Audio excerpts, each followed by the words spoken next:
বুকের মাঝে আগুন জ্বলে, বিদ্রোহে পুরে লোভ।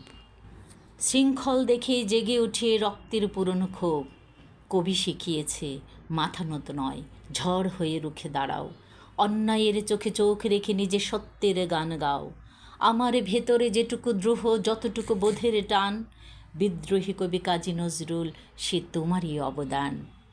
সশ্রদ্ধ প্রণাম আমার হৃদয়ের সবটুকু ভালোবাসা দিয়ে কবি কাজী নজরুল ইসলামের বিদ্রোহী আত্মার শান্তি কামনা করছি এবং সেই সাথে আমন্ত্রণ জানাচ্ছি আপনাদের সবাইকে অন্নদারা সাহিত্য সংসদের এই নিয়মিত আয়োজন এবং বিশেষ আয়োজন কবি কাজী নজরুল ইসলামের জন্মজয়ন্তী উপলক্ষে আলোচনার অনুষ্ঠানে। জাতীয় কবি কাজী নজরুল ইসলাম অন্যের বিরুদ্ধে উচ্চারিত সাহসী কণ্ঠ, মানুষের হৃদয়ে সাম্যের দ্বীপে জ্বালানো এক অনন্ত শিখা। নজরুলের কলমে প্রেম ছিল পূর্ণিমার আলো, আর বিদ্রোহ ছিল ঝড়ের মতো মুক্ত ও দুর্বার। আমরা যারা নজরুলকে নিয়ে গবেষণা করি, চর্চা করি, বড় বড় অনুষ্ঠানের আয়োজন করি, সব কিছু ব্যর্থ হয়ে যায় যদি আমরা নজরুলের মর্ম বাণীকে উপলব্ধি করে নিজের ভেতরে লালন পালন আর আত্মস্থ না করি। তার লেখা আজও মনে করিয়ে দেয় সমতার মহান বাণী। সাম্যের গান গাই, আমার চক্ষে পুরুষ রমণী, কোনো ভেদাভেদ নাই। এ বিশ্বে যা কিছু মহান সৃষ্টি চিরকল্যাণকর, অর্ধেকে তার করিয়াছে নারী, অর্ধেকে তার নর। আমাদের বিশ্বাস এবং কর্মে নজরুলের সকল কবিতাকে ধারণ করতে হবে, কবিতার মর্ম বাণীকে ধারণ করতে হবে। মানুষের চেয়ে বড় কিছু নেই, নেই কিছু মহিয়ান। হৃদয়ের চেয়ে সুন্দর কোনো উপাসনালয় নেই, সাম্যের চেয়ে সুন্দর কোনো গান নেই, স্বাধীনতার চেয়ে সুন্দর কোনো কবিতা হয় না। তখনই সার্থক হবে এই আয়োজন।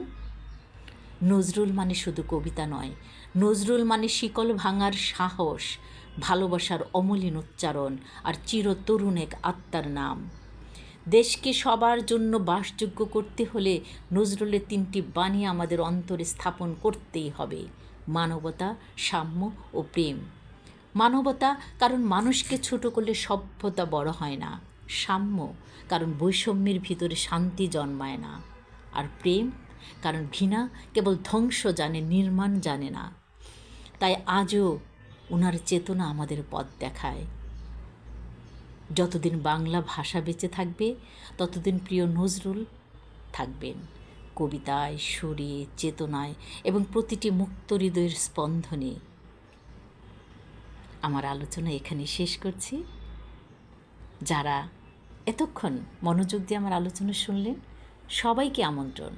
সবাই সবসময় অন্নধারা সাহিত্য সংসদের পাশে থাকবেন। সাধনার নান্দনিক তথ্যে সাহিত্য ভাবনা হোক শিল্পিত, এমন একটি শিল্পিত চিন্তা ভাবনার যে সংগঠন আমরা চাই, তাদের পাশে আপনারা থাকুন। সবসময় সাহিত্য আড্ডায় আসুন, আমাদেরকে সমৃদ্ধ করুন, নিজেরাও সমৃদ্ধ হন। ধন্যবাদ সবাইকে।